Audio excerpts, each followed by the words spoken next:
سال 1991 وہ وقت تھا جب انڈیا پاکستان سے بھی برے حالات سے گزر رہا تھا۔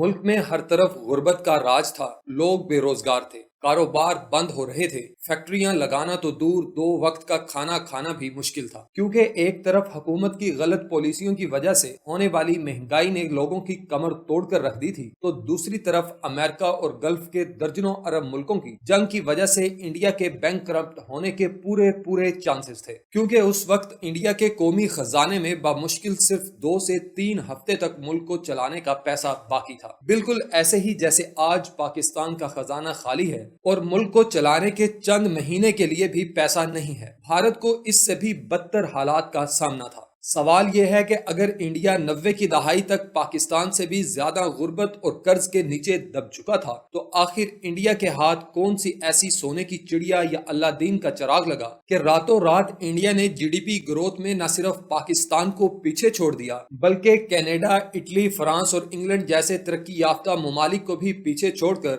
آج دنیا کی چوتھی بڑی اکانومی بن چکا ہے۔ آئیے جانتے ہیں انڈیا اتنا کامیاب اور ترقی کرنے والا ملک آخر کیسے بنا۔ کہتے ہیں بدترین حالات نہ ہو تو ہیرا ہیرا بن کر چمک نہیں سکتا، اور نہ ہی کوئی ہیرے کو پہچان سکتا ہے۔ ایسے ہی 1991 میں انڈیا کے بدترین حالات میں انڈیا کو ایک ایسا لیڈر ملا جو بدترین حالات میں ہیرا بن کر چمکا۔ یوں اس نے اپنی کوششوں سے انڈیا کا رخ ہی بدل کر رکھ دیا۔ اس ہیرو کا نام ہے منموہن سنگھ۔ مگر اہم سوال یہ ہے کہ ترقی سے پہلے آخر انڈیا ڈیفالٹ تک کیسے پہنچا؟ انڈیا کے تاریخی زوال کا آغاز آزاد ملک بنتے ہی شروع ہو گیا تھا، کیونکہ 1947 کی یوم آزادی کے بعد سے 1991 تک لگاتار انڈیا کے حکمرانوں اور سیاستدانوں نے کچھ ایسی ناکام پالیسیاں بنائی جن کی وجہ سے ملک کی ترقی بری طرح متاثر ہوئی۔ جیسے باہر کی کمپنیز کو انڈیا میں انویسٹ کرنے کی بالکل بھی اجازت نہیں تھی، جس کی وجہ یہ تھی کہ انڈینز یہ نہیں چاہتے تھے کہ پھر سے ایسٹ انڈیا کمپنی کی طرح کوئی باہر کی کمپنی ملک میں آئے اور اتنی بڑی بن جائے کہ دوبارہ پورے ملک پر قبضہ کر لے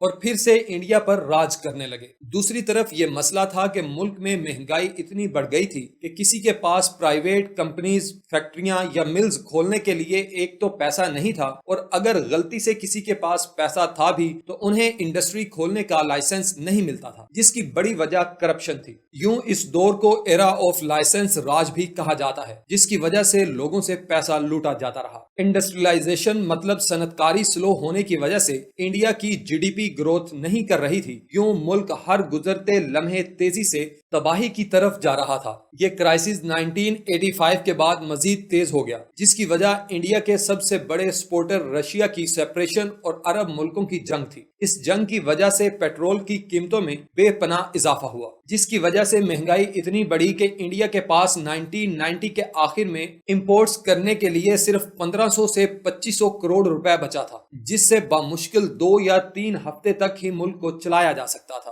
رہی صحیح کسر پولیٹیکل انسٹیبلٹی یعنی سیاسی عدم استحکام نے انڈیا کی تباہی کی آگ پر تیل ڈالنے کا کام کیا۔ آئی ایم ایف نے ملک میں کسی مستقل حکومت کے نہ ہونے کی وجہ سے انڈیا کو لون دینے سے انکار کر دیا۔ یہ وہ دن تھا جب لگتا تھا کہ بس اب انڈیا ختم ہونے جا رہا ہے، اس کے ٹکڑے ٹکڑے ہو جائیں گے۔ مگر 1991 میں الیکشن ہوئے تو پی وی نرسمہا راؤ انڈیا کے وزیر اعظم بنے۔ پی ایم بنتے ہی انہوں نے اپنی جیت کی خوشی منانے کی بجائے کیبنٹ سیکرٹری کو فوراً بلا کر پوچھا کہ کیا ملک کے حالات اتنے ہی برے ہیں جتنے ہم نیوز میں دیکھ، سن اور پڑھ رہے ہیں؟ کیبنٹ سیکرٹری نے کہا کہ نہیں سر، انڈیا کے حالات تو اس سے بھی زیادہ برے ہیں۔ اگر ہم نے جلدی کوئی سٹینڈ نہ لیا تو 3 ہفتوں کے بعد ملک بینک کرپٹ ہو جائے گا۔ پی وی نرسمہا راؤ نے اسی وقت منموہن سنگھ کو انڈیا کا فائنانس منسٹر یعنی وزیر خزانہ بنا دیا۔ یہی وہ انسان تھا جس نے صرف 1 مہینے میں ایسے قوانین بنائے جنہوں نے انڈیا کا نقشہ ہی بدل کر رکھ دیا۔ سب سے پہلے منموہن سنگھ نے ایک انتہائی حیران کرنے والا کام کیا، جسے سن کر لوگوں نے کہا کہ شاید یہ حکومت پاگل ہو گئی ہے۔ دراصل انہوں نے انڈین روپے کی ویلیو کو ڈالر کے مقابلے میں 20% سے بھی زیادہ نیچے گرا دیا، جس سے انڈیا میں مہنگائی کا ایک نیا طوفان آیا۔ مگر یہ کرنا اس لیے ضروری تھا تاکہ چیزیں ایکسپورٹ کر کے زیادہ سے زیادہ فائدہ حاصل کیا جا سکے اور امپورٹس کی ویلیو کو بڑھایا جا سکے۔ دوسرے نمبر پر منموہن حکومت نے 47 ٹن سونے کو انگلینڈ کے بینکس میں